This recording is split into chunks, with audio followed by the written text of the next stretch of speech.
ರವಿರಾಜ್ ಹಾಗೂ ಶಶಾಂಕನ ಬಾಳು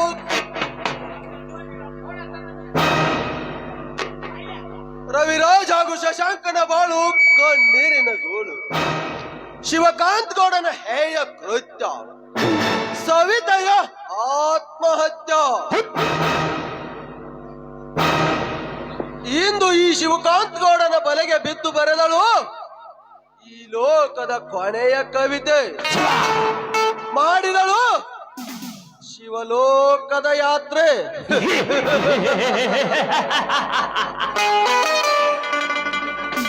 ಶೆಟ್ಟಿ, ಲೇ ಶೆಟ್ಟಿ,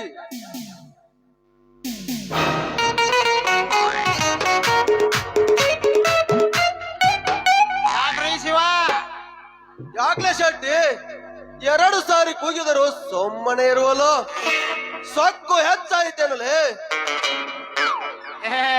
ಹಂಗ್ರಿ ಶಿವ, ನಿಮ್ ಮನಿ ಉಪ್ಪು ನೀರ್ ತಂದ ಈ ಜೀವಕ್ಕ ಎಲ್ಲಿಂದ ಬರ್ಬೇಕ್ರಿ ಸೊಕ್ಕು? ಏನೋ ಇತ್ತಿತ್ಲಾಗೆ ಕಿವಿನ ಮಾಂದಾಗ್ಯಾವ್ರಿ. ವಿಕ್ರಾಂತನಿಗೆ ಹೇಳಿರುತ್ತೇನೆ, ನಿನಗೂ ಎಷ್ಟು ದುಡ್ಡು ಬೇಕಷ್ಟು ತೆಗೆದುಕೊಂಡು ಮೊದಲು ಆ ಕಿವಿಯನ್ನು ನನ್ನ ಸ್ನೇಹಿತ ವಿಶ್ವನಾಥ್ ಎಲ್ಲೋ ಡಾಕ್ಟರ್ ಐತೀರಾ, ನಿನ್ನ ಕಿವಿಯನ್ನು ಚೆಕಪ್ ಮಾಡಿಸ್ಕೊಂಡು ಬಾ. ನೀವು ಡಾಕ್ಟರ್ಗಳಿಗೆ ಕಡಿಮೆ ಆಗೋ ಕಿವಿನೂ ಅಲ್ರಿ. ಏನೋ ಇತ್ತಿತ್ಲಾಗಿ ನನಗೂ ಕಿವಿನ ಕೇಳ್ದಂಗ ಐತ್ರಿ. ವಯಸ್ಸಾಯ್ತ್ರೆ ನಮ್ದು. ಈಗ ಎಲ್ಲೋ ಡಾಕ್ಟ್ರು ಸ್ಪೆಷಾಲಿಸ್ಟ್ ಕಡೆ ಬರ ಕೊಟ್ಟಿದ್ರಿ. ಬೆಳಗಾದ ಎಲ್ಲಾ ತೋರಿಸ್ಬೇಡ್ರಿ. ಇದು ಡಾಕ್ಟರ್ಗಳು ಕಡಿಮೆ ಆಗೋ ಕಿವಿನೂ ಆದಿರಲಿ, ಮೊದಲು ವಿಕ್ರಾಂತನಿಗೆ ಕೆಳಗಿಳಿದು ಬರ್ಲಿಕ್ಕೆ ಹೇಳು. ಆಯ್ತ್ರಿ ಅಪ್ಪ. ಬರ್ರಿ ವಿಕ್ರಾಂತಪ್ಪನವ್ರ.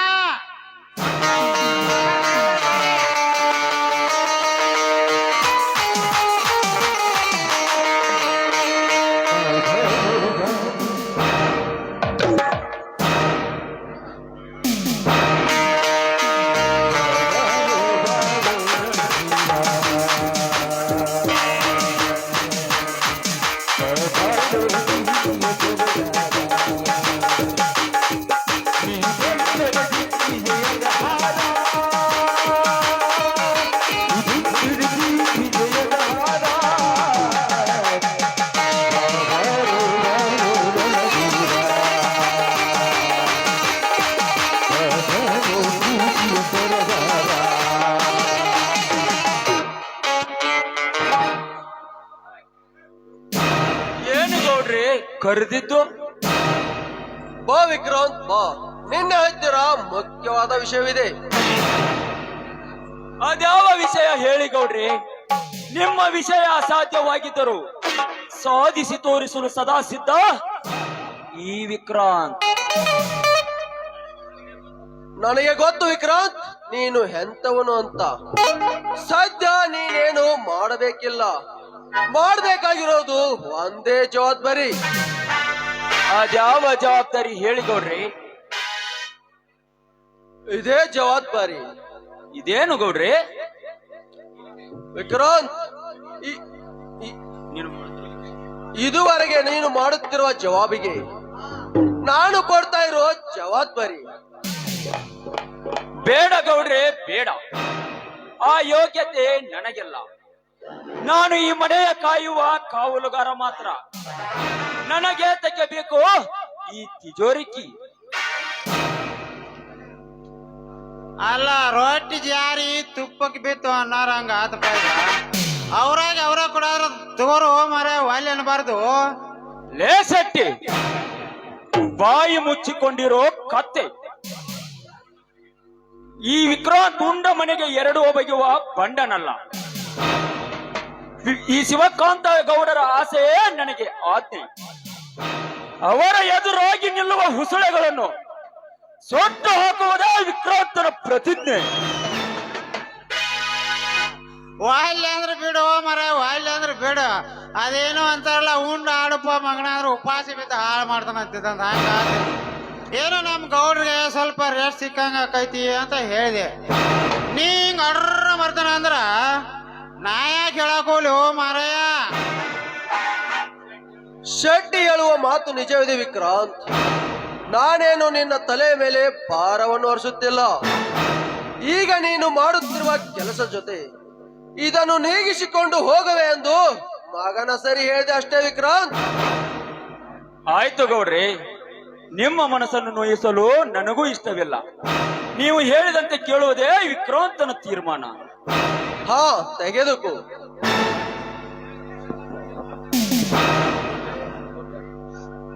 ಗೋಪ್ಯ, ಶೆಟ್ಟಿ, ಗೋಪ್ಯ ಎಲ್ಲಿದ್ದರು ಕರೆದುಕೊಂಡು ಬೋ. ಆಯ್ತ್ರಿ ಅಪ್ಪ. ಏ ಗೋಪ್ಯ ಬಂದ ಬಿಟ್ಟು ನೋಡ್ರಿ. ಮರೆತು ಲೇ ಗೋಪ್ಯ, ಯಾಕ್ರಿ ಶಿವ? ಗೌಡರ ಮುಂದೆ ಪದ ಹಾಡುತ್ತಾ ಹೋಗುವೇನೋ ಕತ್ತೆ? ಮಾಡಲು ನಿನಗೇನೋ ಕೆಲಸವಿಲ್ಲವೇನು? ಎಲ್ಲ ಕೆಲಸ ಮುಗಿಸೇ ಬಂದ್ರಿ. ಈಗ ಸ್ವಲ್ಪ ಕೈ ತೊಳ್ಕೊಂಡು ಬರತ್ತೇನೆ. ಹಾಗಾದರೆ ಕಾರ್ ತೆಗೆದುಕೊಂಡು ಎಸ್ಟೇಟ್ಗೆ ನಡಿ. ಎಸ್ಟೇಟಿನಲ್ಲಿ ತುಂಬಾ ಕೆಲಸವಿದೆ. ಆಗಲ್ರಿಪ್ಪ, ಆಗಲ್. ಕಾರ್ ಗಾಡಿ ಪಂಚರ್ ಆಗೈತ್ರಿ. ಕಾರ್ ಗಾಡಿ ಪಂಚರ್ ಆಯ್ತು, ಏನ್ ಮಾಡೋದು ಹೇಳ್ರಿ? ಲೇ ಗೋಪ್ಯ, ಕಾರ್ ಕೆಟ್ಟಿದೆ ಎಂದು ಕೈ ಕಟ್ಟಿ ಕುಳಿತರೆ ಮುಂದಾಗುವ ಕಾರ್ಯಗಳಾದರೂ ಹೇಗೆ? ಕಾರ್ ರಿಪೇರಿ ಮಾಡಿಸಿಕೊಂಡು ಬೇಗನೆ ಎಸ್ಟೇಟ್ಗೆ ನಡಿ. ಆಗಲ್ರಿಪ್ಪ, ಆಗಲಿ. ಹಾ, ಹಾಗೆ ಕಾರ್ ರಿಪೇರಿ ಮಾಡಿಸಿಕೊಂಡು ಬೆಂಗಳೂರಿಗೆ ನಡಿ.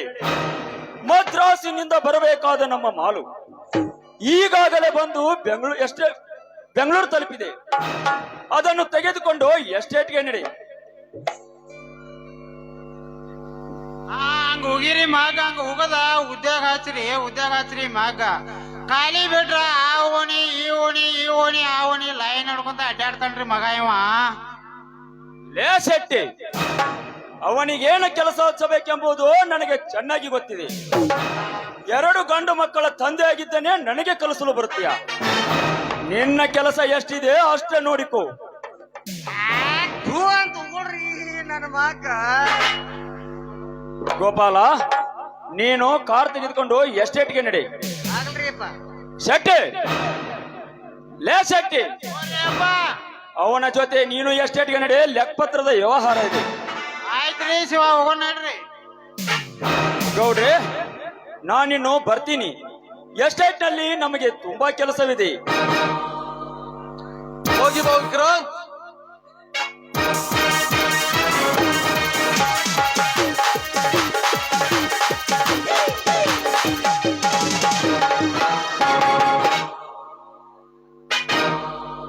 ರವಿರಾಜ್ ಹಾಗೂ ಶಶಾಂಕನ ಬಾಳು ಕಣ್ಣೀರಿನ ಗೋಳು.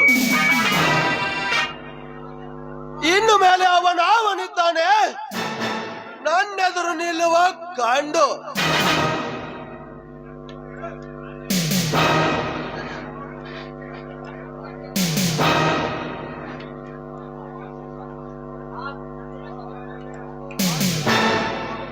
ಆ ಶಶಾಂಕನ ಬಾಳು ಕಣ್ಣೀರಿನ ಗೋಳು. ಜಂಬ ಕಚ್ಕೊಳ್ಬಾರ್ಲಿ ಗೌಡ. ಹೀಗಾಗಿ ಕಾದಿದೆ ಗಂಡೆದೆಯ ಗಂಡಿನ ಗೋಂಡು. ಹಾ, ಇದೇನು? ಇದುವರೆಗೆ ನನ್ನೆದುರು ನಿಲ್ಲುವ ಗಂಡು ಯಾರೂ ಇರಲಿಲ್ಲ. ಆ ಪೊಂಡ ರವಿರಾಜನನ್ನು ಪೆಟ್ಟು. ಆದರೆ ಎಂದು ಅದಾವ ನಾಯಿ ಹೊಗಳುತ್ತಿದೆಯಲ್ಲ. ಇದು ನಾಯಲ್ಲೇ ಗೌಡ.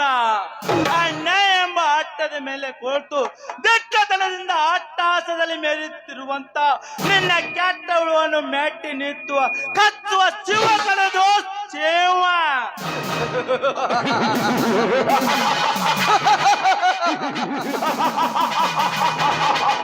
ಗಿರಿಗಗನಗಳೇ, ಈ ಶಿವಕಾಂತ್ ಗೌಡನ ತರ್ಪಕ್ಕೆ ಗಡಗಡನೆ ನಡಗುತ್ತಿರುವಾಗ ನಿನ್ನಂತ ಕ್ಷುಲ್ಲಕ ಮರಿಗಳು ನನ್ನನ್ನು ಏನು ಮಾಡಲಾರವು. ಆಗಿರಲಿ, ನನ್ನ ಕೋಟೆಗೆ ನುಗ್ಗಿ ಎದ ಹಿಗ್ಗಿಸಿ ಮಾತನಾಡುವ ಹಸುಳೆ ನೀನ್ಯಾರು? ಸಿಪಾಯಿ, ಸಿಡಿದದ್ದ ಸಿಪಾಯಿ. ಓಹೋ, ರವಿರಾಜನ ತಮ್ಮ ಸಿಪಾಯಿ. ನೋಡು, ನನ್ನ ಜೊತೆ ಸುಮ್ಮನೆ ವಾದ ಮಾಡಿ ನಿನ್ನ ಸಮಾಧಿ ಗುಂಡಿಯನ್ನು ನೀನೇ ತೋಡಿಕೊಳ್ಳಬೇಡ. ಹೀಗೆ ವಾದ ಮಾಡಿ ನಿನ್ನ ಅಣ್ಣನಾದ ಹೊಚ್ಚ. ಅದಕ್ಕಾಗಿ ಎಚ್ಚತ್ತು ಬಂದಿರಲೇ ಗೌಡ, ಅನ್ಯಾಯವಾಗಿ ನನ್ನ ತಂಗಿನ ನನ್ನಿಂದ ದೂರು ಮಾಡಿದಲ್ಲಿ ಇಂದು ನೀನು ಭೂಗರ್ಭದಲ್ಲಿ ಅಷ್ಟೇ ಅಲ್ಲ, ನಿನ್ನ ತಾಯಿ ಗರ್ಭದಲ್ಲಿ ಅವಿತು ಕೂದರು ನಿನ್ನನ್ನು ಹೊರಗೆ ಎಳೆದು ನಿನ್ನ ರೊಂಡವನ್ನು ಚಂಡಾಡಿ ನಿನ್ನ ರಕ್ತದಿಂದ ಮಾಡಿಸಿ ಬಿಡುತ್ತೇನೆ ನನ್ನ ತಂಗಿಯ ಸಮಾಧಿಗೆ ರಕ್ತಾಭಿಷೇಕ. ಭ್ರಮೆ. ಕನಸು ಕಾಣುತ್ತಿರುವೇನಲೇ ಮೂಡ. ನಿನಗೇಕೆ ಬೇಕು ಈ ಸರ್ಪದ ಸಹವಾಸ? ಸೊಮ್ಮನೆ ಹೊರಟು ಹೋಗು ಇಲ್ಲಿಂದ. ಸೋಮನ ಹೋಗಲೇ ಬಂದಲ್ಲೇ ಗೌಡ, ಇಂದು ನಿನ್ನ ಎದೆ ಸಿಳಿ ರಕ್ತದ ಒಕ್ಕಲಾಡಲು ಬಂದಿರುವೆ ಗೌಡ. ಇಂದು ನಿನ್ನ ಕಪಟ ನಾಟಕ ಸನ್ನಿವೇಶ ಅಂತ್ಯವಾಯಿತು ಗೌಡ. ಚೇತನಾಗು ಶಿವನ ಸ್ವಾಧೀನಕ್ಕೆ, ನಡೆಸಿಕೋ ನಿನ್ನ ಯಾತ್ತವರನ್ನು.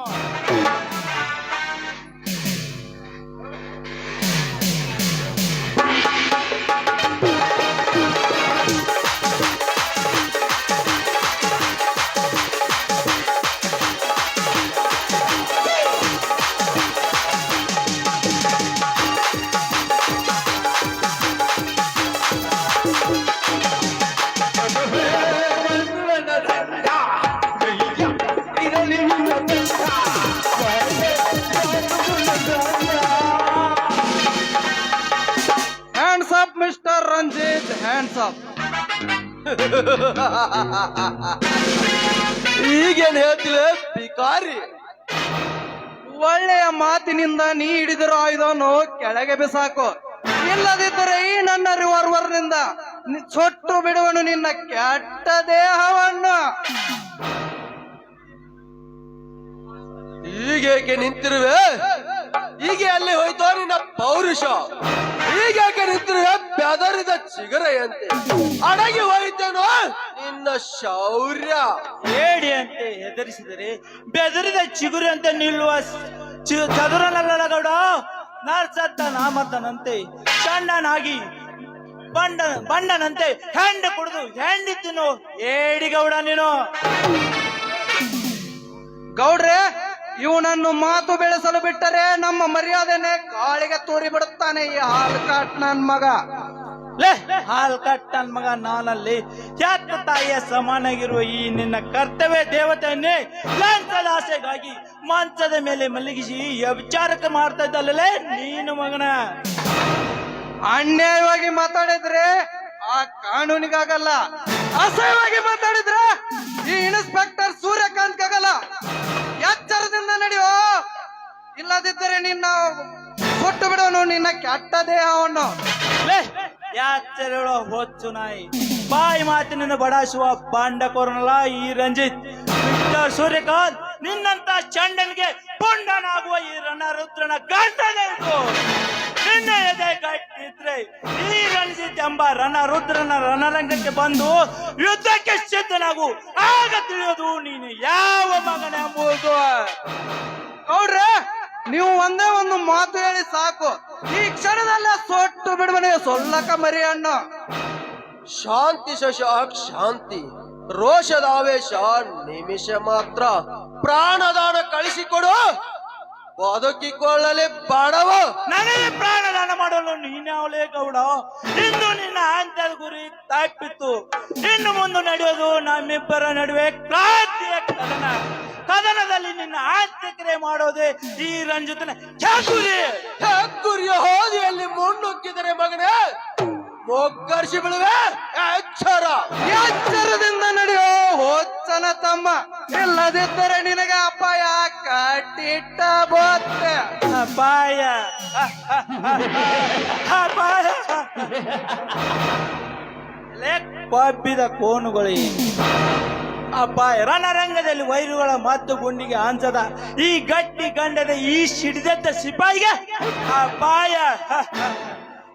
ಕೊಬ್ಬಿದ ಕೋನುಗಳು ನಿಮಗೆ ನಿರ್ಮಿಸುವೆ ನರಕ ಕುಂಡಲದ ದಾರಿ.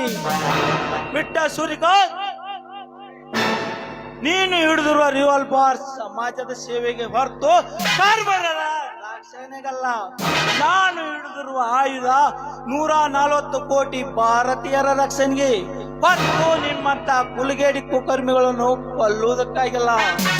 ಆ ಭಾರತ ಮಾತೆ ಈ ಆಯುಧನ ಕೊಟ್ಟಳು ವಿದೇಶಿಯರನ್ನು ಸುಡುವುದಕ್ಕಂತೆ. ಆದರೆ ಸ್ವದೇಶಿಯಲ್ಲಿ ವಿದೇಶಿ ನನ್ನ ಮಕ್ಕಳು ವಾಸವಾಯ್ತಂದ್ರೆ ಇವನು ಸದಾ ಸಿದ್ಧ. This is my challenge. ನಿನ್ನ ಕರ್ಮದ ಕೋಟೆಗೆ ಮತ್ತೆ ಬಂದೇ ಬರ್ತೇನೆ.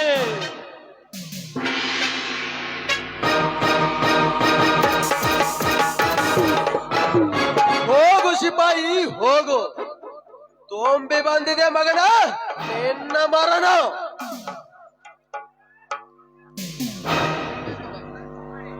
ಸಂಚು ಮಾಡಿ ಹೊಂಚು ಹಾಕಬೇಕು ಗೌಡ್ರಿ. ಮುಂದಿನ ಉಪಾಯ ಹುಡುಕಬೇಕಾದ್ರೆ ಮುಂದಿನ ಅಪಾಯ ಎಡೆಯಾಗಬಾರದು. ಅವಸರ ಮಾಡಿದರೆ ಅಪಾಯ ತಪ್ಪಿದ್ದಲ್ಲ. ಕೇರ್ಫುಲ್ ಆಗಿ ವಿಚಾರ ಮಾಡ್ಬೇಕು ಗೌಡ್ರಿ. ನೀ ಹೇಳುವ ಮಾತು ಸತ್ಯವಿದೆ ಸೂರ್ಯಕಾಂತ್. ಈ ಚಿಗುರೆಲೆಯನ್ನು ಚಿಗರುವಕ್ಕಿಂತ ಮುಂಚೆಯೇ ಚಿವಟ್ಟು ಬಗೆಯಬೇಕು. ಅದಕ್ಕೆ ನಾನೊಂದು ಉಪಾಯ ಹುಡುಕಿರುವ ಗೌಡ್ರಿ. ಆ ಬಡ ಶಶಾಂಕನ ಬಾಳು ನುಚ್ಚು ನೂರು ಮಾಡ್ಬೇಕಂದ್ರೆ ಮೊಳಕೆ ಒಡೆದ ಪ್ರಾಯದ ಹೊಸ್ತಿಲಲ್ಲಿ ಕಾಲಿಡುತ್ತಿರುವ ಶಶಾಂಕನ ತಂಗಿ ಜ್ಯೋತಿಯ ಶೀಲ ಚಿತ್ರವಾಗಬೇಕು. ಆಗ ಶಶಾಂಕನ ಬಾಳು ಕಣ್ಣೀರಿನ ಕಡಲಾಗುವುದು. ಆ ಕಡಲಿನ ನೌಕೆ ಆ ಶಶಾಂಕನಾದರೆ ಈ ಸಿಪಾಯಿ ನಾವಿಕನಾಗಲೇಬೇಕು. Very good Suryakant. ಇದಕ್ಕೆ ಮುಂದಿನ ಉಪಾಯ ಆ ಬಡ ಶಶಾಂಕನ ಬಾಳಿಗೆ ಬೆಂಕಿ.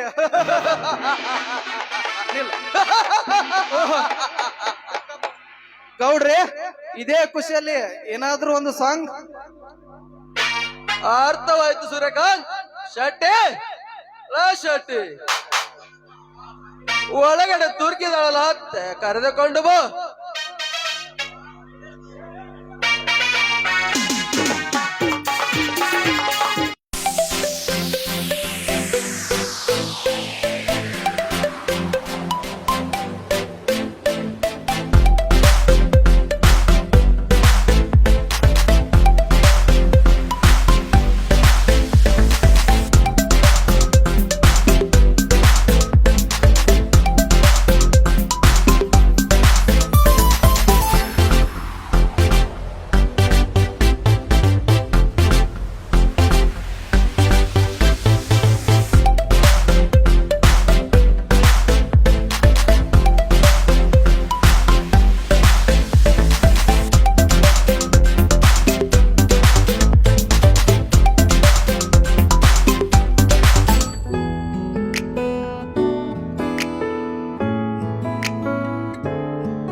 햇살이 너무 좋았어.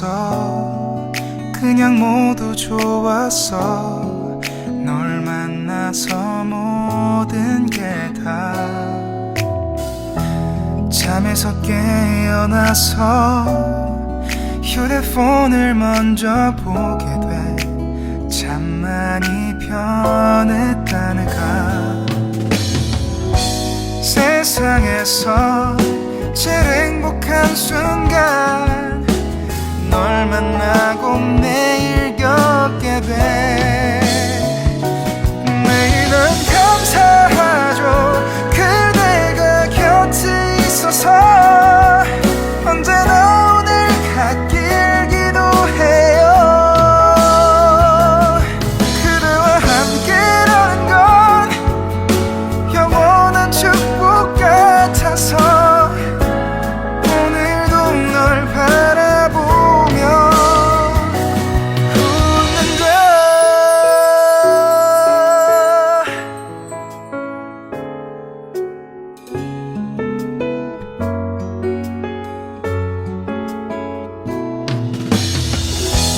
두근거리는 가슴이 좋은 기분인 걸 느껴.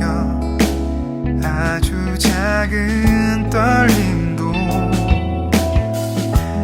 잠에서 깨어나면 오늘 날씨 먼저 확인해 우산을 챙겨야 할지 세상에서 제일 행복한 순간 널 만나 참 다행이야